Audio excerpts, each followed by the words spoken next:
Mission log 022317. Chris Risto reporting from Lischuchtig in the Amphibious system of the Yobiboska band. I believe I am under the influence of Korvax hallucinogens as I attempt to kill and capture a flying dragonfish. It began on Arteron Mealy, a wintry Arctic planet with mostly the same features as any other planet in the galaxy, but this time with a splash of orange and bluish-gray tones on a white canvas. Weeks had passed since my last monument sighting, so I was surprised when I saw a Korvax monolith in the distance.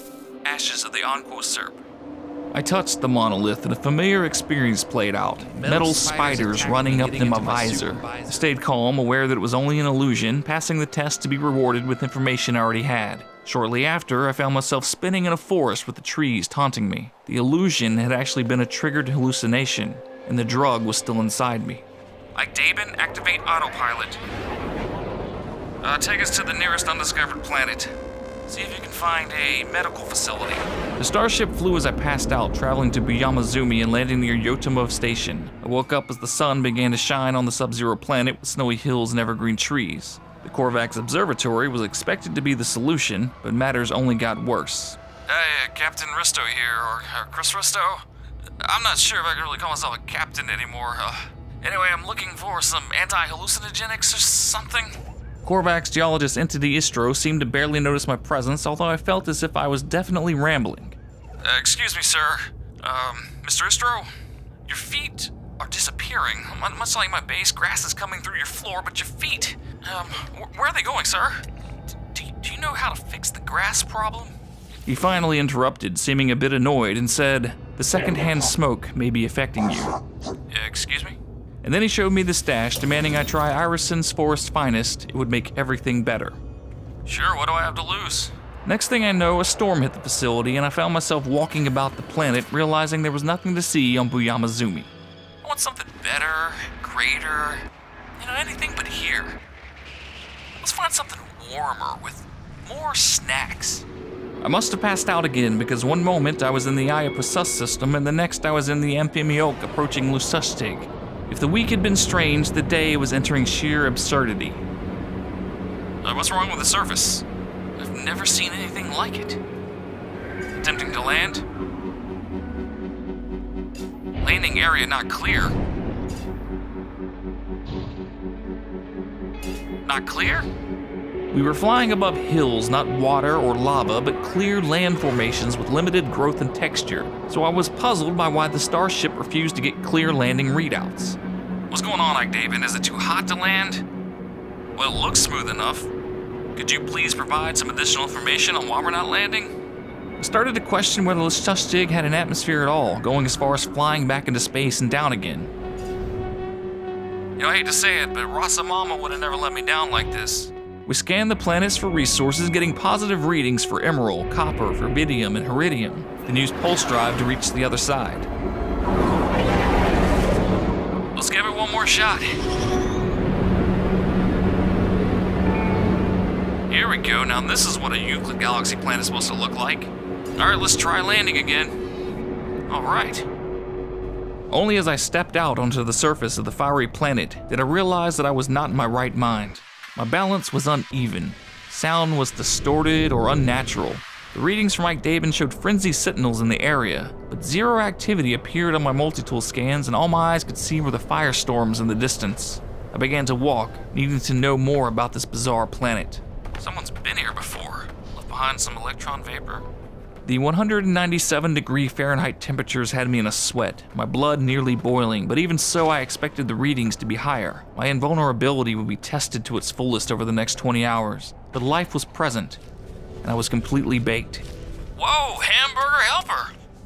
More like fucking hopping mushrooms. Life forms when you least expect. As darkness fell, more hopping creatures began to move about. There were Fusar listanum, a cautious, symmetric grazing creature. The same old pineapple I've seen a million times.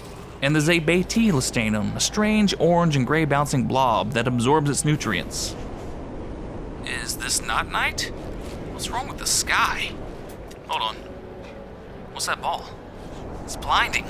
I found more Gravitino balls, larger and brighter than before, although their value is likely the same, unlike diamonds or gold. And what I thought was night had only been the eye of the firestorm. Then I stared at fluid-flowing phallic-shaped rocks that were living organisms. the Eratum officiarism. What the fuck is this? I was seeing creatures that seemed unreal even for this galaxy. For instance, the Kuyaniana Deus Pycerba, a female multi-eyed blob with teeth coming out of its head. Just another passive grazing creature. So what do you graze on exactly? Oh, how cute, look, a little one with her mouth open. I became convinced that most of what I was seeing was not real. The unexplained shadow glitches, the unlikelihood of seeing pineapples again, and in the night air, a claw begging to pull me into the depths of hell. But finally, the flying dragonfish. If my scans are to be believed, we're talking about 425-pound, 11-foot-tall, non-uniform herbivores flying in the fiery skies. I normally trust my eyes, but as I began to follow them out of thin air, more of them appeared. I must be fucking hallucinating. The drugs have not worn off, or maybe I'm still dreaming. Dream, drugs, hallucination, it did not matter the excuse. I decided I needed to shoot one down from the sky to take with me to prove that I was not going mad. And so here I am, hunting for flying dragonfish. Or, by Preniensuose, scientifically speaking. I hit it, but it's going higher. Okay, I'm gonna try the mining beam. Oh yeah, nice cut. I have hit it, I have cut it, but the beast will not come down. I've been at it so long the light is beginning to shine on Lischuchtig again. I have even gone as far as upgrading my multi-tool beam with the combat amplifier theta. Come on, fall down already. Hey, can you see the dragons? Are they real? Am I real? It is time to leave. The heat, the hunt, the frustration, the beast itself. They taunt me even in defeat. It is driving me insane. Did somebody take a bite out of that planet? I have reached Ladari Badlands. The starship should be near. My recorder looks as if it's melted, so I'll continue to update piece by piece, hoping to capture all that I can, if this is even recording at all. I've been walking for hours looking for my S-47. I found some damaged machinery and some much-needed water at Maplin Hill, and it seems that my motor skills are functioning as if the drugs have worn off. But my mind is not clear as it should. Let's get off this planet. Try all you can by Cerbas, but I'm gonna win this battle. I'm spaceship. Dragon.